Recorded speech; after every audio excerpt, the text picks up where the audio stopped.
maisha yasiyo na mabadiliko. Tunaelewana vizuri? Ukisoma kwenye kitabu cha Wakorintho 15 mstari ule wa 10. Hebu tuangalie haraka. Biblia inasema nini kwa habari ya kufanya kazi? Naomba mtu mmoja anisomee. Wakorintho wa kwanza 10 mstari ule wa 13.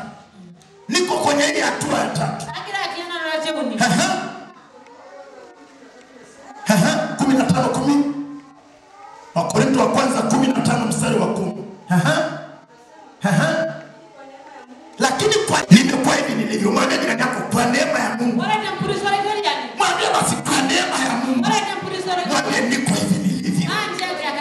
Sema basi amina. Sema amina kwa jina la Yesu. Kuna watu wanasema kwa neema walionao ni kwa sababu ya waganga wa kienyeji. Mwambie kama nimependeza, mwambie ni kwa neema ya Mungu. Sema basi amina kwa jina la Yesu.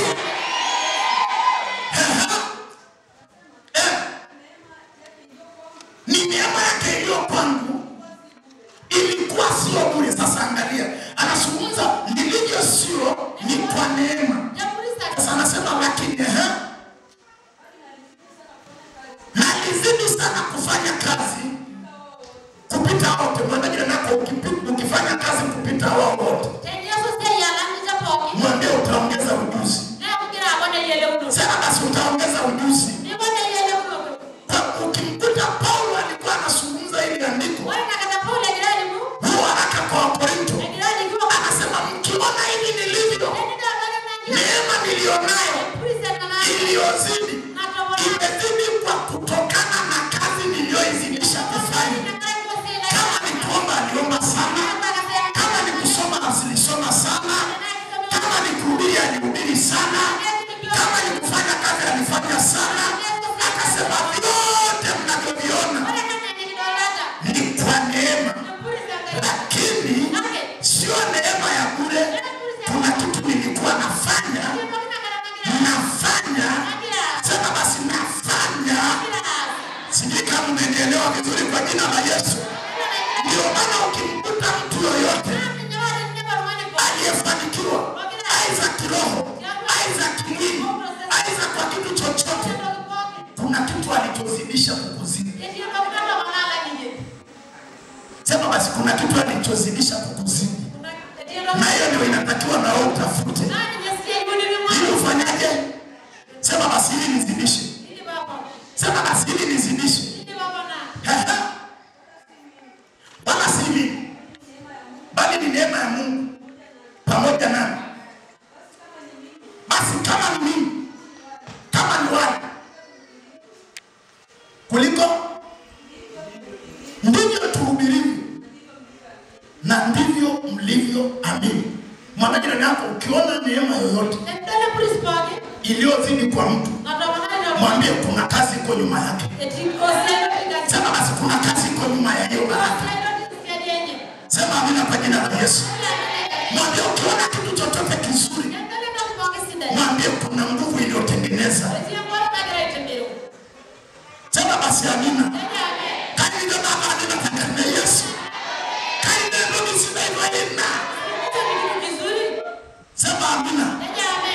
Ili ukiokoka upunguze utendaji wako wa kazi zako binafsi. Usije ukalaumu katika hali yote utakayopitia. Usimlaumu Mungu. Si umesikia amesema nimefanya kupita wengine? Sema basi amefanya kupita wengine. Kwa kama wengine walikuwa wanaamka saa 2, yeye anaamka saa 1. Wengine walikuwa wanaamka saa 1, yeye anaamka saa 12. Kwa ile neema ikazidi. Sema tena ikazidi. Sema tena ikazidi. Wangapi wanataka neema iliyozidi? Mwambie fanya kazi kuliko huyo unayemwangalia. Mwambie ukiona aliyekupita, mwambie ongeza kiwango ya kufanya kazi. Amesemaje? Kile kama na Yesu. Msije basi mwambie ukiona aliyekuzidi, mwambie ongeza kiwango ya kufanya kazi. mbele yako. Akipita mbele yako unaongeza tena, unapita mbele yake. Akiongeza na unaongeza, akiongeza na unaongeza, akiongeza na unaongeza, mpaka linatokea kitu linapomiliki. Sema basi amina kwa jina la Yesu. Mwambie nataka nikupite, mwambie nataka nipite watu. Tena baba yule anajua mwani, mwambie nataka nipite watu. Amesemaje? Unapita wakati una baba Paulo anasema neema inayoonekana ndani yangu nimefanya kazi kupita wao wote. Mbona useme amina kwa jina la Yesu? Watu wanaona hiyo neema, lakini anayezungumza mwenye neema anaonyesha jinsi anavyotaabika. Sasa wengine wanaona tu neema, lakini hawaoni ile taabu. Maana basi nako wanaona neema lakini hawaoni taabu. Hakuna kitu kibaya kama hicho. Sema amina. Sema amina kwa jina la Yesu. Sema amina kwa jina la Yesu. Soma Wathesalonike wa kwanza 4 mstari wa 11. Tuangalie waraka kwa Wathesalonike. Imetupasa kufanya kazi zetu kwa bidii, kwa sababu baraka zetu ni za kweli. Ukikuta baraka yote inapatikana kwa kweli, yule anayetafuta ile baraka anatumia nguvu nyingi sana na akili nyingi na maombi mengi. Sema amina. Sema amina kwa jina la Yesu. Haya kusoma anasemaje? Tena mjitahidi kutulia. Kwa kutenda nini? Mababa sikila nako tulia, fanya za kwako. Amesemaje? Mungu anataka tulia, fanya kazi yako. Amesemaje? Mkifanya kazi ya mikono yenu wenyewe kama nilivyoagiza, ili mwenendo kwa adabu mbele yao walio nje. Wanamjua nini? Mababa sikila nako mimi sina haja ya chochote. Si unasikia Biblia inasema tutakopesha. Hizi ni kanuni ambazo tukizishika, tukizishika hizi kanuni, tutakuwa na nguvu ya uchumi. Unajua rais huyu Magufuli aliyekufa, mpaka tu akatangaza uchumi umekuwa wakati. Uchumi umekuwa. Alikuwa anawahimiza sana watu kufanya nini? Anawahimiza watu kufanya nini? Mtu wote anayefanya kazi sio kawaida. Mbona usemi amina? Nishike jirani yako mwambie mtu wote anayejituma kufanya kazi, mwambie sio kawaida. Unataka kujifananisha na mtu ambaye anajitoa anafanya kazi kwa bidii. Sijui kama unanielewa vizuri. Unanielewa vizuri? Paulo anasema nina neema, lakini siri ya neema nilionayo, siri ya uzidisho wa vitu nilivyonavyo ni kujitoa kupita wao. Hapa kwa Wathesalonike anasema kila mtu na afanye kazi yake mwenyewe. Mababa sikila nako fanya kazi yako mwenyewe, achana na kazi za watu. Sema amina kwa jina la Yesu. Mwambie atakushughulikiana na kazi za watu. Ndio maana ukitoka kanisani uwe busy na mambo yako, achana na mambo ya watu. Maana ikusaidii. Sijui kama tumeelewana vizuri.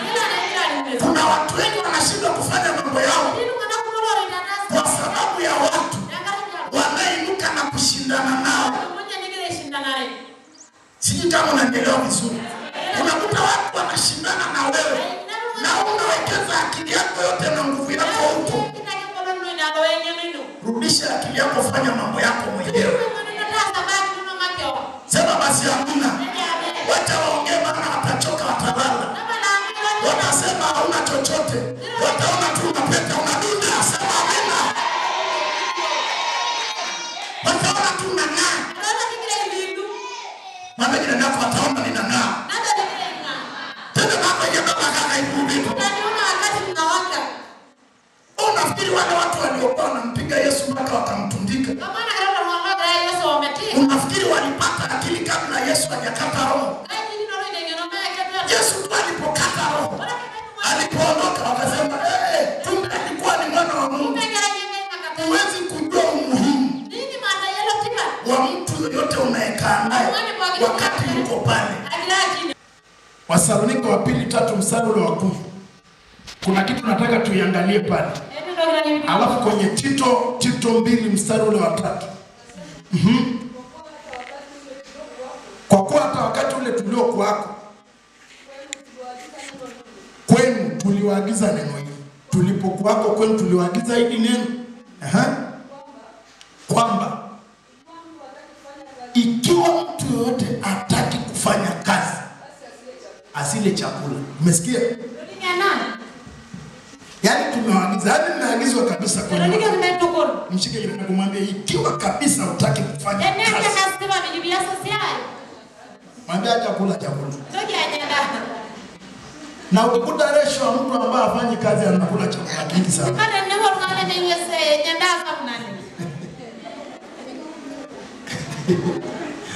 Hebu mshike jirani yako yake maga ndo kwani ile message. Mtu ambaye hafanyi kazi anakula chakula sana. Bwana tusaidie. Sasa anasema ikiwa nimewaagiza mtu yoyote asiyetaka kufanyaje? Kufanya nini? Asifanyaje? Asifanyaje? Asile.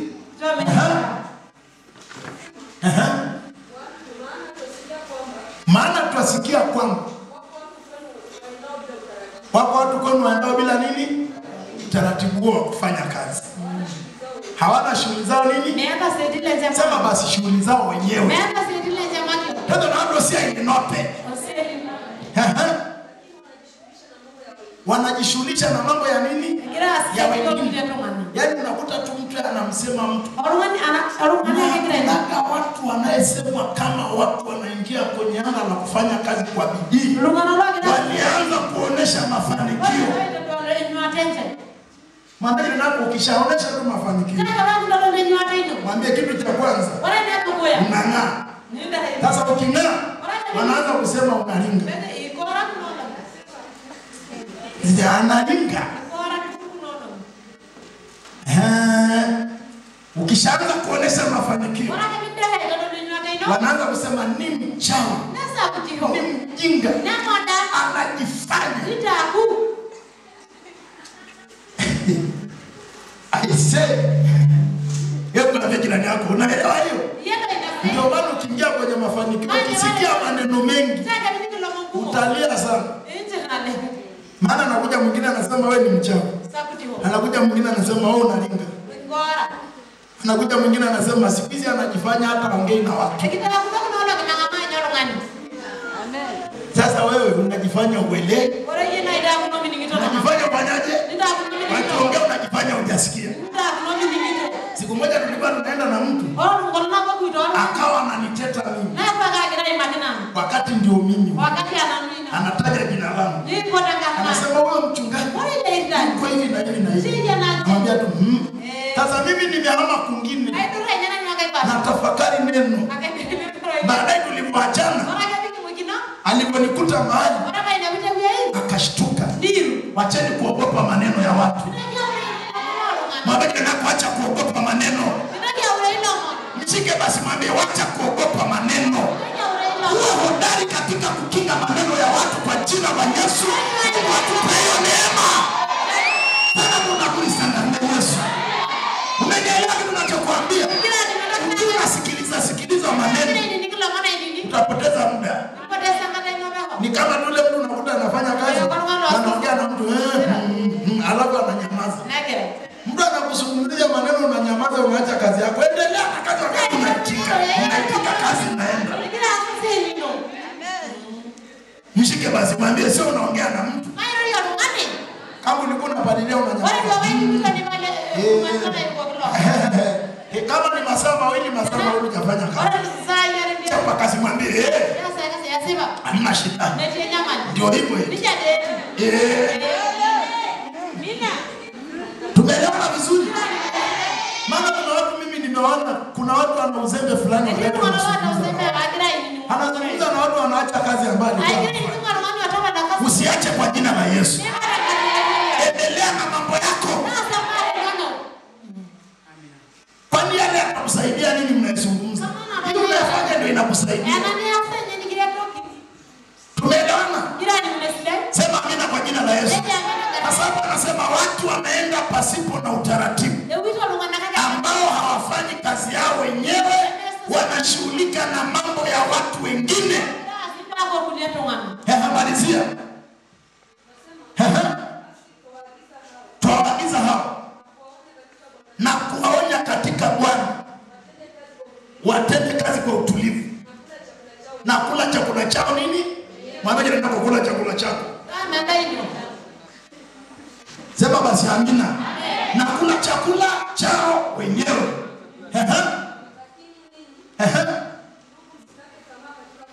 Msikate tamaa katika kutenda nini? Maana mtu anaweza akakuchosha ukakataa kutenda mema. Usiache kusaidia watu kwa sababu ya watu waliokukatisha tamaa. Umesikia vizuri? Mtu anaweza kukatisha tamaa hapo unakata tamaa. Sema hata mtu wote sitaki mazoea. Yule mmoja aliyefanya achana naye. Saidia wengine. Fanya Bwana akuone kwa jina la Yesu. Sema amina kwa jina la Yesu. Wacha Mungu akuone. Amina. Amina kwa jina la Yesu. Soma mpaka 15. Umefika 15 eh? Malizia fika mpaka 15 alafu usome Tito. Na ikiwa mtu awaye yote halishiki neno letu la waraka huu, jihadharini na nani? Jihadharini na nani? Na mtu huyo. Msizungumze naye. Apate kutahari, yani apate kujisikia kwamba yuko vibaya ili ageuke. Msimhesabu kuwa adui, bali muonyeni kama nani? Ndugu, sio kama adui. Usimuone kama shetani. Muone kama ndugu yako aliyokengeuka. Sema amina kwa jina la Yesu. Amina. Soma Tito hapo nitoke kwenye hiyo hatua ya 3. Nataka niende kwenye hatua ya 4 ya mwisho. Tito 2 mstari wa 3 mpaka 6. Wazee wa kike wawe na mwenendo wa utakatifu, wasio wasingiziaji, wasio watu wanayekunywa pombe sana, wafundishao mema, wawatie wanawake vijana nini? Akili. Tendo ndio hali yenyewe. Wawapende waume zao na kuwapenda watoto wao na kuwa wenye kiasi na kuwa safi na kufanya nini? Na kufanya nini? Sio unaondoka tu unaenda ufanye kazi. Fanya kazi nyumbani kwako. Ngoja nikwambie kama hauna kazi, panda maua hapo nje. Ukiona maua, kazi ya maua imeisha, nyesha. Ukiona imeisha, fagia. Ukiona imeisha yote, tengeneza vibarabara vinavyoingia kwako. Sema amina kwa jina la Yesu. Sema basi amina. Tunasikia kitu ili wafanye kazi kwa nini? Kwa mikono yao. Hii ndio inamuinua mtu aliyeokoka, ambaye mali zake apate kwa njia ya panya. Kinachomsababisha ainuke ni bidii ya kazi. Sema basi bidii ya kazi. Sasa subiri tu ombe. Unasema mimi naenda niombe nipate hela. Kwa jina la Yesu unaombea. Mchungaji ananena kwa lugha. Unasema leo nimepata hela kazi. Ngai mbona ngai kino. Mwambie fanya kazi mpaka mikono ichibuke. Sawa? Amesemaje? Amesemaje kwa jina la Yesu? Maombi ni kufukuza mapepo. wachawi wanakunyanyasa. Lakini baraka fanya hivi. Mbona nje? Tete mgoloni. Power. Nguvu ya mwili. Ndio maana hata Mungu akubariki akupe nguvu ya mwili ili uweze kufanya kazi zako. Mtu yoyote anayefanya kazi kwa kujituma, kweli na kuhakikishia hata kupa maskini. Yasema. Sawa? Umeelewa? Sema amina kwa jina la Yesu. Lakini kama hutaki kazi, wewe unalala tu. Ni mama. Unajinyosha? Unalazimishwa. Unalazimishwa. Ndimo. Kweli tutakuwa na washirika wanyonge. Hata tukisema tufanye kazi ya Mungu, kila mtu anaangalia chini. Leo tunataka kuchangia mkutano tano. Anasema huyo katibu na amezidi. Leo amekuja na mfumo wa 1500. Maana mifuko hamna kitu. Nguvu. Mwambie jirani yako kazi kwa nguvu. Sema amina. Na usianze kuchagua kazi wakati hauna kazi. Sawa? Amesemaje? Amesemaje? Utachagua Bwana msaidie. Kuwa wema, watii waume zao, ili neno la Mungu lisifanyaje? Neno la Mungu lisifanyaje? Hivi kumbe unyonge wangu mimi naweza kumsababisha Mungu kutukana? Wala tuishe inanisababisha memory yangu. Yala jamani Mungu atatukana kwa sababu yako. Unyonge ulionayo. Wala tuishe ni hata ni matusi. Ne morore. Si umesikia anasema ili neno la Mungu lisifanyaje? Ukikaa vizuri Mungu anapata shika. Sema nataka Mungu apewe shikamo. Sema basi amina. Amina. Umefika 15. Namba 4. Katika hatua hizi zote 4 nilizochagua, Mungu alitaka kumbariki mtu. Au alitaka kumbariki kila mtu anayerudi kuimarisha agano lake. Kwa hivyo baraka za Mungu pia pamoja na kufanya kazi anatamani kumpa anayetoa kufanyia kazi ya Mungu. Sio kufanyia anasa. Kwenye Kumbukumbu la Torati 8 mstari wa 18 anaweka wazi kabisa. Hebu mtu mmoja anisomee. Na kwenye kitabu cha Mathayo 25 mstari ule wa 14 na mstari wa 27, wakati anazungumzia wale watu waliopewa talanta. Tuanze na hapa kwenye Kumbukumbu la Torati. Kumbukumbu la Torati 8 mstari ule wa 18. Kwenye hii hatua ya 4, Mungu anataka kukubariki. Lakini baraka zake anataka kumpa yule anayerudi kufanya kazi yake. Sema amina. Kwa unapobarikiwa, unapofanya kazi kwa bidii, waza nitafanyaje kazi ya Mungu. Sema amina. Hebu sema anasemaje? Bali utamkumbuka Bwana Mungu wako, maana ndiye akupaye nguvu za kupata utajiri, ili alifanye imara agano lake alilowapa baba zako. Umesikia vizuri? Utamkumbuka nani? Utamkumbuka nani? Kwa kuwa yeye ndiye afanyaje? Akupaye nguvu ya kuwa nini? Tajiri. Ili alifanyaje? Aliimarishe agano alilowapa nani? Kwa maana hiyo unapopewa nguvu ya uchumi, Mungu anataka ufanye kazi yake. Ukikuta kanisa linalojengwa ujenzi, ukikuta mjane umsaidie, ukikuta yatima umsaidie, ukimkuta maskini ambaye ana chochote ambaye wewe umemzidi umsaidie, ukikuta kazi inaendelea ndani ya kanisa ufanye. Kitu chochote kinachofanyika cha kiroho ufanye. Sema amina kwa jina la Yesu. Na hawa watu sio wale wanayefanya kidini. Kazi ya Mungu iko maeneo mengi. Utendaji wa kazi ya Mungu ni pana. Mwambie jirani yako utendaji wa kazi ya Mungu ni pana. Unaweza ukapita njiani ukakutana na mtu ambaye Mungu anataka kumsaidia kitu fulani. Je, wewe kwa sababu Mungu amekubariki utakubali kusimama kwa niaba ya Mungu msaidie huyo mtu? Kwa hizo baraka Mungu alizokupa.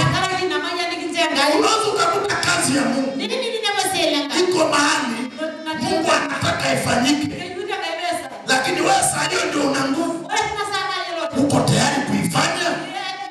Hawa watu ndio Mungu anawataka. Mwambie hawa watu ndio Mungu anawataka. Mtu ambaye anasababisha kazi ya ufalme iende mbele. Sema basi iende mbele. Au nataka Mungu akupe utajiri? Unataka akupe fedha kwa ajili gani? Kwa ajili ya mambo yako mwenyewe. Bwana asifiwe. Ufalme tuliohamia una baraka, lakini hizi baraka akili yetu tunapoanza kwa habari ya baraka za Mungu ili tufanyie nini? Bwana useme amina. Unawapa juu ya baraka za Mungu. Mungu ni mwaminifu na zipo, lakini Mungu anaangalia utafanyia nini. Bwana asifiwe. Hiyo tunapata kwenye hiyo Torati 8:18. Mathayo 25 mstari wa 14. Mathayo 25 mstari wa 14. Kwenye hii hatua ya 4 ya mwisho maana ni mfano wa mtu atakaye kusafiri. Aliwaita watumwa wake, akaweka kwao mali zake. Kampa mmoja talanta 5, mmoja mwingine talanta 2, na mmoja wake talanta 1. Kila mtu kwa kadiri ya uwezo wake. Mwambie kadiri ya uwezo wako. Mwambie ndio utafanikiwa. Sema amina. Unapofundisha hivi unafikia tuvu. Kadiri ya uwezo wa kila mtu unapokea. Umepata wazo lipi? Umeelewa nini? Kila mtu akapewa kwa kadiri ya uwezo wake. Ameweza kubeba 100 anapewa 100. Ameweza kubeba 10,000 anapewa 10,000. Ameweza kubeba 100,000 anapewa. Ameweza kubeba milioni 10 anapewa milioni 10. Ameweza kubeba milioni 100 anapewa. Kila mtu kwa kadiri ya uwezo wake. Sema tena uwezo. Sema Mungu niongezee uwezo wa kubeba baraka zako. Mungu niongezee uwezo wa kuweza kutembea na baraka zako. Sema nimepokea huo uwezo katika jina la Yesu. Katika jina la Yesu. Katika jina la Yesu. Sema nimepokea hiyo uwezo. Sema nimepokea hiyo uwezo. Sema amina. Amen. Kila mtu atapewa kwa kadiri ya uwezo wake. Yule aliyepokea 5 akafanya biashara nazo, akachuma faida zingine 5. Mwenye 2 naye akazalisha zikawa 4. Mwenye 1 akafukia. Ndio huyu wengi wanafikia matalanta zao.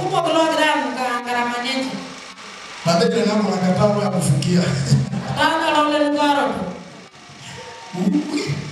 Hilo ni mbaya.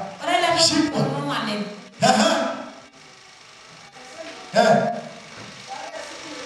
Baada ya siku nyingi akaja bwana wa watumwa wake, akafanya hesabu nao.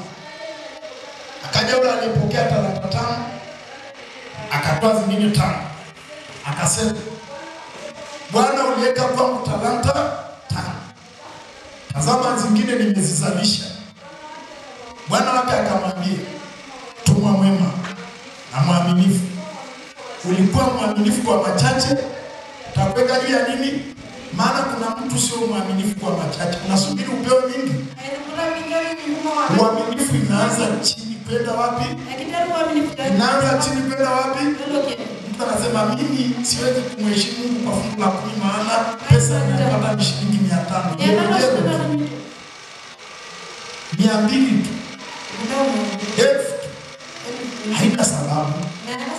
Sasa kama ulikuwa mwaminifu kwa machache, ndio utaweka juu ya nini? Aha. Ingia katika furaha Bwana wako. Akaja na yule aliyepokea 2. Akasema, uliweka kwangu talanta 2, nimezizalisha zingine 2. Bwana wake akamwambia, vyema mtumwa mwema, ulikuwa mwaminifu, nitakuweka juu ya mengi. Ingia katika furaha Bwana wako. Akaja na yule wa kwanza, angalia sasa huyo wa kwanza. Akasema, na nitambua wewe ni mgumu. Tena wewe unataka kuvuna vitu ambavyo hujapanda. Umeona unavuna kitu ambavyo hujafanyaje? Tu, yaani mimi nikafanye kazi nichoke. Alafu unaniambia mimi nitoe fungu la 10. Nikasema sitoe. Nimefukia kwangu, nimeficha. Mende. Nikaenda nikaificha talanta katika ardhi. Tazama unaijua ya kwako hii hapa. Akamjibu, mtumwa mbaya kumbe ni mlegevu. Na mimi nafikiri ni wewe ulegevu ndio ulimsababisha afiche. Ulegevu kana kusababisha hata mmoja. Mwambie ndio kuacha ulegevu jamani. Kata ulegevu. Kedega. Bwana asifiwe. Ifunze kujaribu kitu chochote hata kama kikuzidi uwezo. Ukiona kitu chochote ambacho ukiwezi, pambana ufanye. Kwa nini alifanya kwa nini amefanya? Na ndio ndio tunachozungumza. Akasemaje? Ulijua ya kwamba navuna nisichopanda na kusanya nisiyotawanya.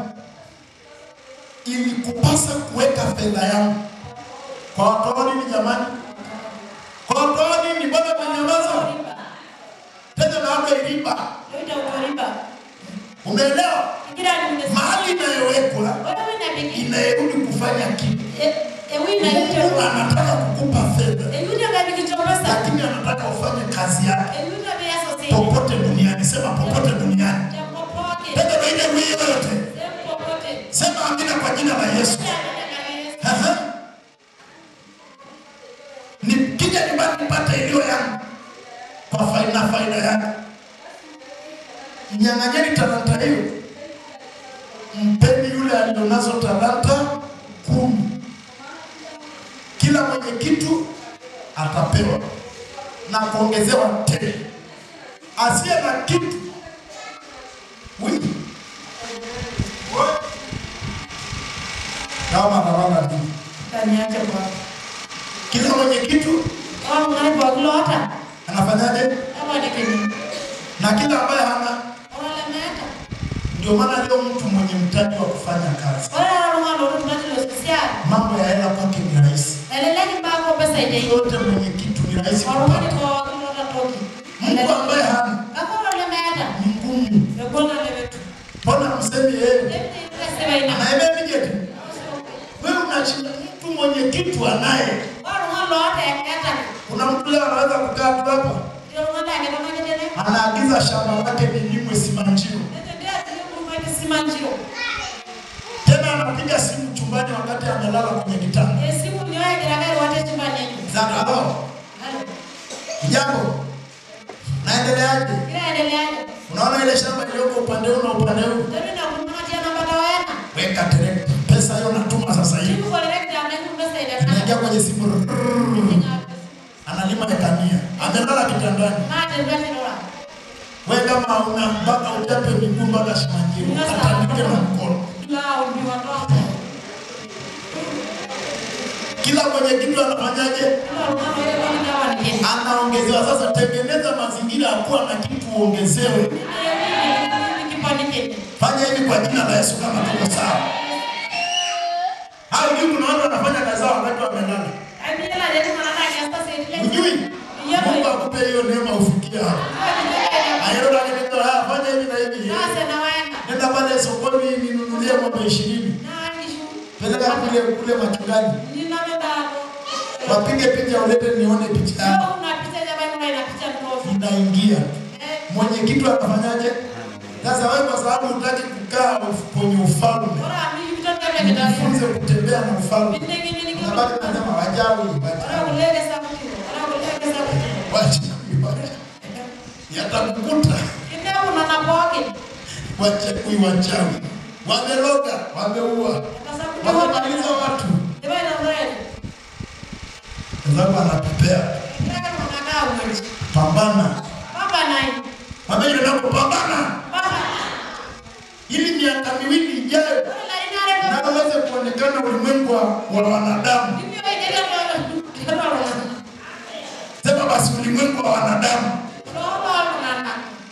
Alafu onekane tena ulimwengu wa roho. Sema amina kwa jina la Yesu. Tumeelewana vizuri? Umeshaelewa vizuri kwa jina la Yesu? Nimetaka nikufahamishe tu baraka zilizoko katika ufalme uliohamia. Hujahamia ufalme dhaifu. Kila mtu mshike jirani, ukimwambia sijahamia ufalme dhaifu, mwambie umecheki baraka zilizoko ndani ya ufalme. Sema basi amina. Au nafikiri tumehamia huku kwa sababu unaona tuwe nafuu. Hamna cha nafuu. Huku nimejaa.